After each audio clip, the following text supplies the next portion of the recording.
വീണ George ആരോഗ്യവകുപ്പ് മന്ത്രിയുടെ നമുക്കൊപ്പം ചേരുന്നുണ്ട്. ശ്രീമതി വീണ ജോർജ്, ഗുഡ് മോർണിംഗ്. ഒരു ഞെട്ടിക്കുന്ന വാർത്തയാണ് ഞങ്ങളുടെ അന്വേഷണത്തിൽ കണ്ടെത്തിയത്. നമുക്ക് 23 സ്ഥാപനങ്ങൾ ചിട്ടയായിട്ടും മാനദണ്ഡങ്ങൾ പാലിച്ചും നിയമവിധേയമായും നമ്മുടെ സംസ്ഥാനത്ത് പ്രവർത്തിക്കുന്നുണ്ട്. ഇപ്പോൾ അതിൻ്റെ പേരിൽ ഒരു കൊള്ള നടത്തുന്നൊരു സ്ഥാപനത്തെ ഞങ്ങൾ കണ്ടെത്തിയിരിക്കുന്നു. എല്ലാവിധ മാനദണ്ഡങ്ങളും കാറ്റിൽ പറത്തി, ചട്ടങ്ങളും കാറ്റിൽ പറത്തിയാണ് അവരിത് ചെയ്തുകൊണ്ടിരിക്കുന്നത്. ഒരു അന്വേഷണം വേണ്ടതല്ലേ മിനിസ്റ്റർ? പറഞ്ഞു കേട്ട വിവരങ്ങൾ വളരെ വളരെ ഗൗരവതരമാണ്. രാജ്യത്ത് സറോഗസി റെഗുലേഷൻ ആക്ട് 2021 പ്രകാരമാണ് സറോഗസി പ്രവർത്തനങ്ങൾ നിയന്ത്രിക്കപ്പെടുന്നത്. കൊമേഴ്സ്യൽ സറോഗസി പൂർണ്ണമായിട്ടും നിരോധിച്ചിരിക്കുകയാണ് രാജ്യത്ത്. അങ്ങനെയുള്ളൊരു സാഹചര്യത്തിൽ 2021 റെഗുലേഷൻ ആക്ടിന്റെ അടിസ്ഥാനത്തിൽ 2022 നമുക്കൊരു അപ്രോപ്രിയേറ്റ് അതോറിറ്റി, ഒരു സ്റ്റേറ്റ് അതോറിറ്റി രൂപീകരിക്കുന്നതും നമുക്കൊരു നാഷണൽ അതോറിറ്റിയും ഉണ്ട്.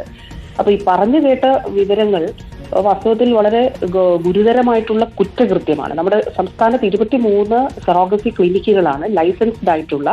അത് നിയമപരമായി മാനദണ്ഡങ്ങൾ പാലിക്കുന്ന 23 ക്ലിനിക്കുകളാണ്. അതിനാണ് നമ്മൾ ലൈസൻസ് നൽകിയിട്ടുള്ളത്. ART ക്ലിനിക്കുകൾ നമുക്കുണ്ട്.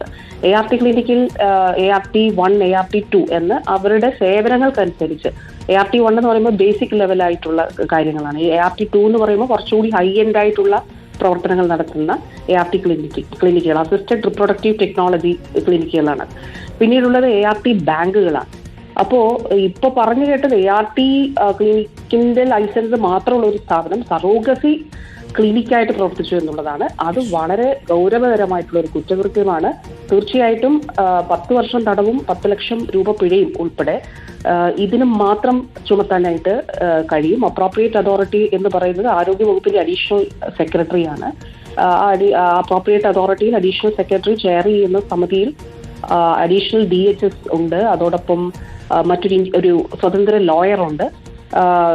നിയമവകുപ്പിലെ ഡെപ്യൂട്ടി സെക്രട്ടറി, പിന്നെ DHSലെ മറ്റൊരു ഉദ്യോഗസ്ഥ, അങ്ങനെ ഉള്ളൊരു കമ്മിറ്റിയാണ് ഈ പ്രവർത്തനങ്ങൾ മോണിറ്റർ ചെയ്യുന്നത്.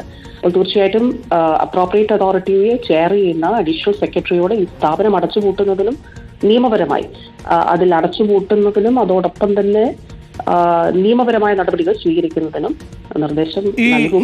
ഏതെങ്കിലും തരത്തിൽ ഈ ബോർഡിനെതിരെ എന്തെങ്കിലും ആരോപണങ്ങൾ ഉള്ളതായിട്ട് തോന്നുന്നുണ്ടോ? ഇപ്പോൾ ഞങ്ങളുടെ ഒരു അന്വേഷണത്തിൽ ഈ സറോഗസി ബോർഡിനെതിരെ ചില ആരോപണങ്ങൾ ഉള്ളതായിട്ട് അറിയുന്നു. നമുക്ക് അതുമൊന്ന് അന്വേഷിക്കാൻ കഴിയുമോ മിനിസ്റ്റർ, അങ്ങനെ എന്തെങ്കിലും ഉണ്ടെങ്കിൽ? ഗവൺമെന്റിന്റെ മുന്നിൽ ഇതുവരെ അങ്ങനെ ഒരു പരാതി ഉള്ളതായിട്ട് ശ്രദ്ധയിൽപ്പെട്ടിട്ടില്ല. പക്ഷെ തീർച്ചയായിട്ടും അന്വേഷിക്കാം. കാരണം വളരെ സെൻസിറ്റീവ് ആയിട്ടുള്ള വാടക ഗർഭധാരണം 2021 രാജ്യത്ത് നിയമ പരിരക്ഷ വന്നത് 2021 മുതലാണ്. ഇതിൽ പല കാര്യങ്ങൾ ഉൾപ്പെട്ടിട്ടുണ്ട്. ഇതിൽ ഒരു മോണിറ്ററി ബെനിഫിറ്റ്, പണം കൊടുത്തുകൊണ്ട് ഒരു വാടക ഗർഭപാത്രവും വാങ്ങിക്കാൻ പാടില്ല എന്നുള്ളതാണ്.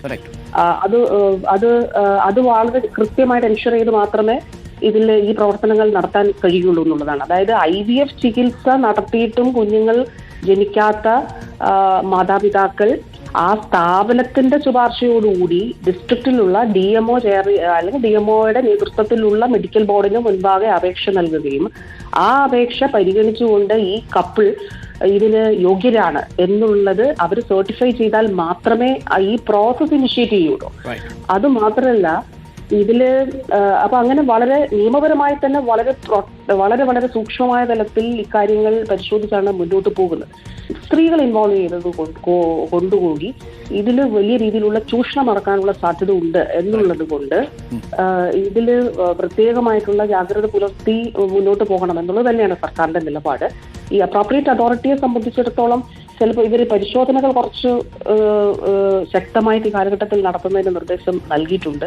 ഇനി അതുമായി ബന്ധപ്പെട്ട് സ്ഥാപനങ്ങൾ ബുദ്ധിമുട്ടോ അങ്ങനെ പരാതികൾ ഉണ്ടോ എന്നുള്ളത് തീർച്ചയായിട്ടും നമുക്കത് പരിശോധിക്കാം.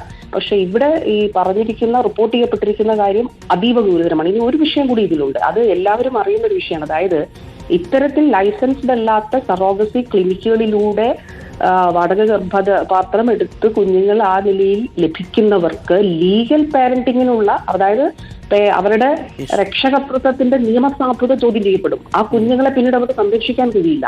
അതായത് അത് ലീഗലി ആ കുഞ്ഞുങ്ങൾ അവർക്ക് വിട്ടുകൊടുക്കാനായിട്ട് കഴിയില്ല. പിന്നീട് നമുക്ക് കുഞ്ഞ് ജനിച്ചു കഴിഞ്ഞിട്ട് ഒരു കോടതിയുടെ സഹായത്തോടു കൂടി ഈ രക്ഷകർതൃത്വം കോടതിയുടെ ഇടപെടലോടുകൂടി ഉറപ്പിക്കുന്ന ഒരു പ്രക്രിയ കൂടിയുണ്ട്.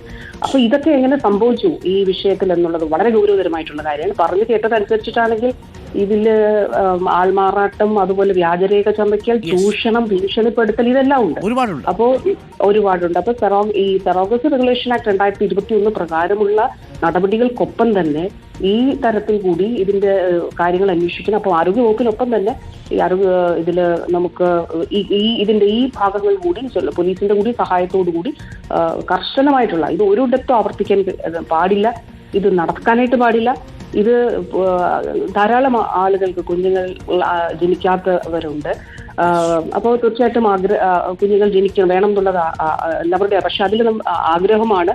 അതിൽ ഈ കാര്യം കൂടി നമ്മൾ പ്രത്യേകമായിട്ട് ഓർക്കണം. കാരണം ഇങ്ങനെ ലഭിക്കുന്ന കുഞ്ഞുങ്ങൾക്ക് ലീഗലി അവരുടെ പേരൻസ് ആവാൻ അവർക്ക് കഴിയില്ല എന്നുള്ളത് അത് കണ്ടുപിടിക്കപ്പെടുമ്പോൾ അതുകൂടി ഇതിന്റെ ഭാഗമായിട്ട് കാണണം. പക്ഷേ ഇപ്പോൾ ഇതിൽ സ്ഥാപനം അടച്ചുപൂട്ടുന്നതിന് വേണ്ടിയിട്ടുള്ള നടപടികൾ സ്വീകരിക്കുന്നതിന് അപ്രോപ്രിയേറ്റ് അതോറിറ്റിയോട് നിയമപരമായിട്ട് ഇടപെടുന്നതിന് നിർദ്ദേശം നൽകുന്നത്. Okay, thank you minister. Thanks a lot. Minister ഇപ്പോൾ പറഞ്ഞതുപോലെ ഇതിനകത്ത് ഈ കുഞ്ഞുങ്ങളുടെ കാര്യത്തിൽ സാനിയോ അതൊരു ഇതിനകത്ത് വലിയ കൺസേൺ ആണ്. മിനിസ്റ്റർ ഇപ്പോൾ സൂചിപ്പിച്ചപ്പോഴാണ്